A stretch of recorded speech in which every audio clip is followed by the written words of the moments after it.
میرے دوستوں بزرگوں عزیزوں، اللہ تعالیٰ کی طرف سے حالات دو وجہ سے لائے جاتے ہیں، اس لیے کہ اللہ تعالیٰ حکیم ہیں، ان کا کوئی بھی فعل، کوئی بھی عمل، کوئی فیصلہ حکمت سے خالی نہیں۔ اللہ رب العزت حالات دو وجہ سے لاتے ہیں، ایک مسلمان کی تربیت کے لیے، ایک اس کی طہارت کے لیے، اس کی تربیت اور طہارت۔ صحابہ کرام حالات کو نعمت سمجھتے تھے، ہم حالات کو مصیبت سمجھتے ہیں، اور صحابہ حالات کو نعمت سمجھتے تھے۔ ابو درداء رضی اللہ عنہ فرمایا کرتے تھے کہ تین چیزیں مجھے محبوب ہیں لیکن لوگوں کو وہ ناگوار ہیں: موت، بیماری اور فاقہ۔ یہ تین چیزیں مجھے محبوب ہیں اور لوگ ان کو برا سمجھتے ہیں، حالانکہ یہ چیزیں مجھے محبوب ہیں۔ کیوں؟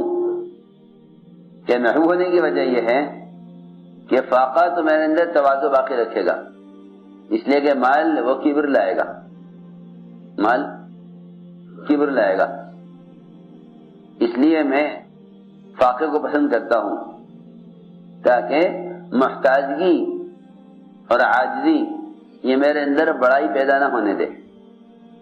اور یہی وجہ ہے کہ انبیاء علیہ السلام میں تواضع ہوتی ہے اور بادشاہوں میں کبر ہوتا ہے۔ نبوت کا بادشاہت کا فرق ہے یہ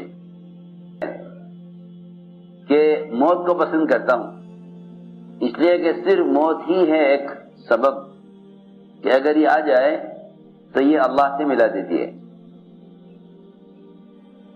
اللہ سے ملا دیتی ہے۔ جنہیں اللہ سے ملنے کا شوق ہوتا ہے ان کو موت محبوب ہوتی ہے، لیکن وہ موت کو ایسے راستوں میں طلب کرتے ہیں جو راستے اللہ تک پہنچانے والے ہیں۔ جو راستے اللہ تک پہنچانے والے نہیں ہیں، ایسے راستوں پر چلنے والے، جو راستے اللہ تک پہنچانے والے نہیں ہیں، ایسے راستوں پر چلنے والے موت کو ناگوار اور برا سمجھتے ہیں۔ اور جو لوگ ایسے راستے پر چلتے ہیں جو راستے اللہ تک پہنچانے والے ہیں، تو ایسے لوگ موت کو پسند کرتے ہیں۔ کہا کہ موت اس لیے پسند ہے کہ موت اللہ سے ملانے کا سبب اور ذریعہ ہے۔ اور بیماریاں اس لیے چاہتا ہوں، بیماریاں اس لیے چاہتا ہوں کہ بیماریاں گناہوں سے پاک کر دیتی ہیں۔ تو میں نے عرض کیا کہ اللہ رب العزت حالات آتے ہیں دو وجہ سے، ایک تربیت کے لیے، دوسرے طہارت کے لیے۔ اگر حالات نہ آئیں تو لوگ تربیت نہیں پا سکتے، اس لیے کہ توبہ کی طرف آدمی کو حالات لاتے ہیں، توبہ کی طرف حالات لاتے ہیں، لیکن ان لوگوں کو حالات میں توبہ کی توفیق نہیں ہوتی، ان لوگوں کو حالات میں توبہ کا خیال نہیں آتا جو حالات کو اپنے جسم سے باہر کے نقشوں سے جوڑ دیتے ہیں۔ جسم کو حالات کہاں سے جوڑ دیتے ہیں؟ اپنے جسم کے باہر سے۔ جو حالات کو اپنے جسم سے باہر کے نقشے جوڑ دیتے ہیں ان کو توبہ کی توفیق نہیں ہوتی۔ کیوں؟ اس لیے کہ وہ حالات کو اسباب کی طرف منسوب کرتے ہیں، وہ حالات کو اسباب کی طرف منسوب کرتے ہیں، بننے کو بھی اور بگڑنے کو بھی دونوں کو منسوب کرتے ہیں اسباب کی طرف۔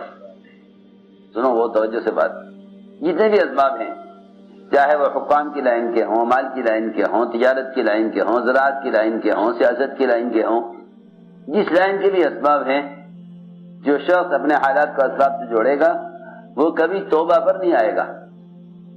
جو برے حالات کو اسباب سے جوڑے گا وہ توبہ پر نہیں آئے گا، اور جو اچھے حالات کو اسباب سے جوڑے گا، اچھے حالات کو اسباب سے جوڑے گا کہ وہ کبھی شکر پر نہیں آئے گا، وہ کبھی شکر پر نہیں آئے گا۔ جی ہاں، کیونکہ جب مسلمانوں کو غیروں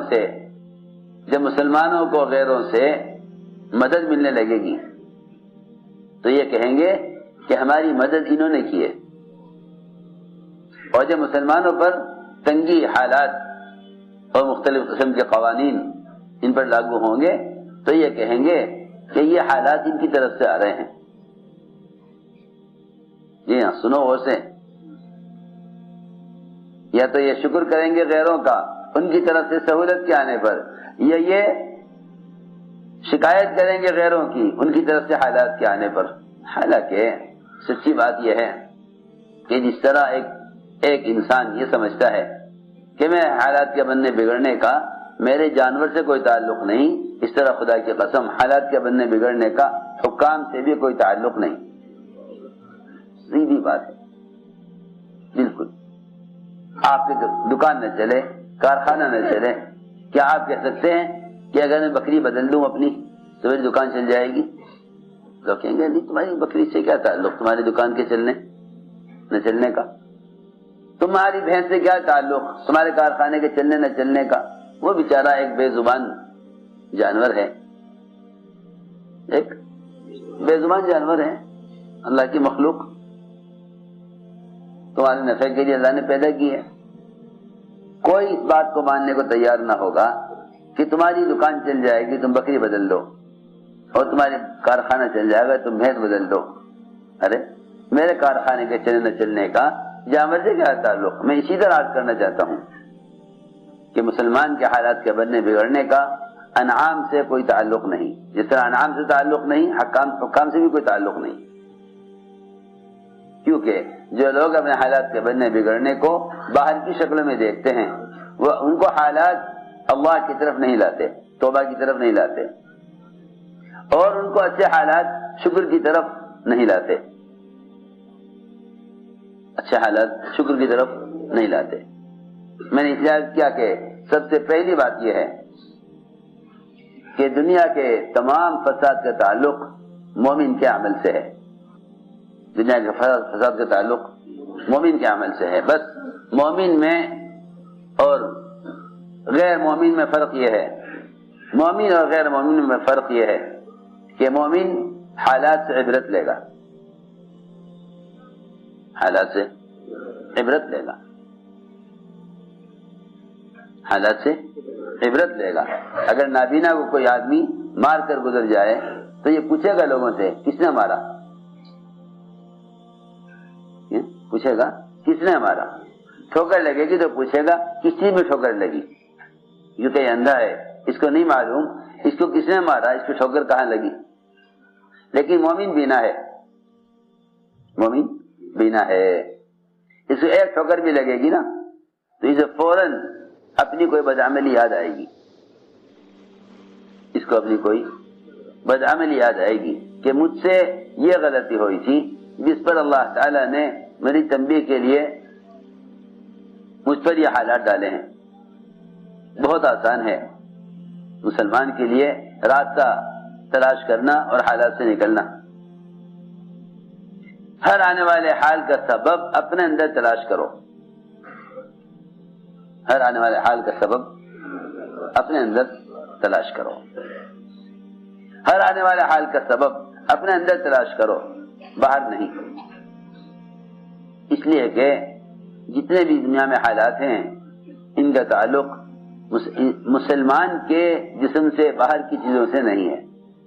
مسلمان اصل کائنات ہے، مسلمان اصل کائنات ہے. ہر آنے والے حال کا سبب اپنے جسم میں تلاش کرو،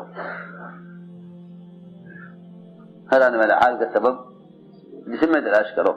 یہ مومن کی پہچان ہے، یہ مومن کی پہچان ہے کہ وہ کبھی اس بات پر راضی نہیں ہوگا کہ مجھ پر آنے والے حالات کا تعلق فلاں شخص سے یا فلاں قوم سے یا فلاں حکومت سے یا فلاں